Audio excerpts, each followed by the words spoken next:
Masih dengan Advokat Agung di sini dalam acara Ngoceh, ngobrol dan cerita tentang hukum.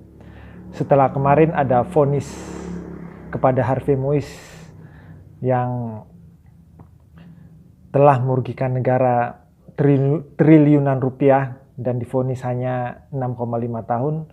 Ini terjadi lagi teman-teman di Pontianak ya. Jadi ada sebuah kasus warga Cina bernama Yu Hao.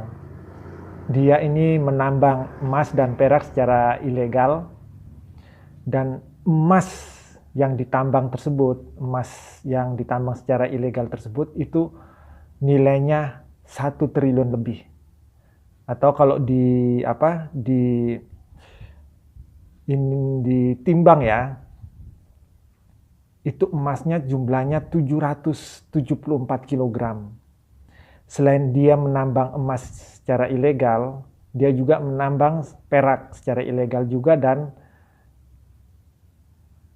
itu juga mencapai 1 triliun rupiah lebih.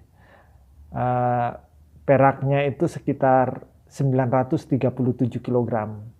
Jadi emas ilegal yang dia tambang itu 774 kg, sedangkan perak ilegal yang dia tambang itu 937 kg. Jadi total teman-teman emas dan perak itu 2 triliun lebih. Dan si Yu Hao ini itu kemudian dibawa ke persidangan. Ketika di pengadilan negeri, jaksa itu menuntut dia 5 tahun penjara dan denda 50 miliar.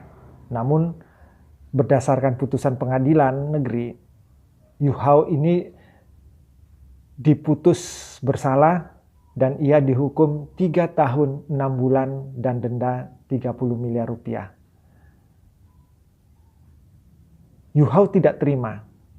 Yu Hao kemudian mengajukan banding ke Pengadilan Tinggi Pontianak, dan apa yang terjadi teman-teman? Pengadilan Tinggi Pontianak membebaskan Yu Hao. Ya, Pengadilan Tinggi Pontianak membebaskan Yu Hao karena pertimbangan hukumnya adalah dakwaan jaksa penuntut umum tidak jelas. Yang mau saya tarik dari kasus ini opini saya teman-teman ya. Bisa saja ini ada permainan di dalam kasus ini, bisa saja ya. Karena yang pertama, saya itu curiganya gini teman-teman. Kalau pasal yang dipakai, yang dipergunakan untuk menuntut terdakwa si Yu Hao ini dipergunakan adalah pasal 158 Undang-Undang Nomor 3 Tahun 2020 tentang pertambangan, ya, tentang perubahan atas Undang-Undang Nomor 4 Tahun 2009 tentang pertambangan mineral dan batu bara. Di pasal 158 tersebut, ancaman hukum yang paling tinggi adalah betul 5 tahun, tetapi dendanya itu adalah 100 miliar rupiah. Kenapa pihak jaksa penuntut umum itu hanya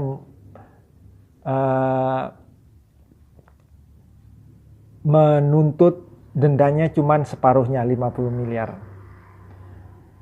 Dan akibatnya apa?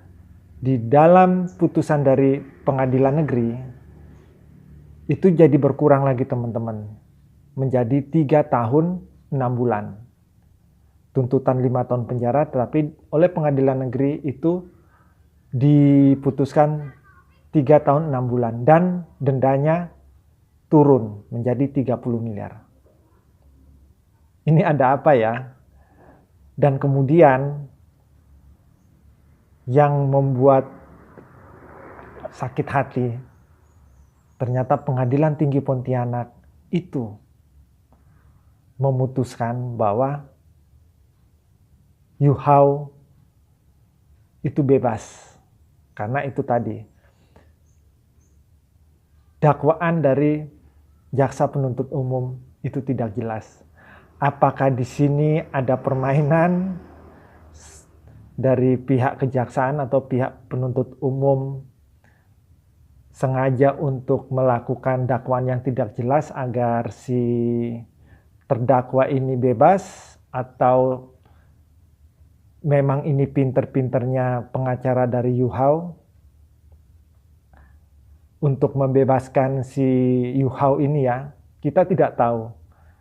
Dan pengadilan tinggi pun ya, kita juga tidak tahu apa yang terjadi di sana. Dan saya juga masih belum ada info ya terkait ketika pengadilan tinggi Pontianak itu memutuskan bahwasanya membebaskan si Yuhao, apakah pihak kejaksaan, pihak penuntut umum melakukan kasasi?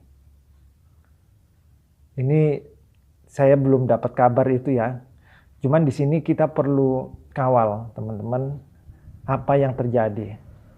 Apakah ini memang sengaja dikondisikan atau memang bisa bertanggungjawabkan secara hukum bahwa ini adalah pinter-pinternya dari penasihat hukumnya Yuhao, kita tidak tahu ya.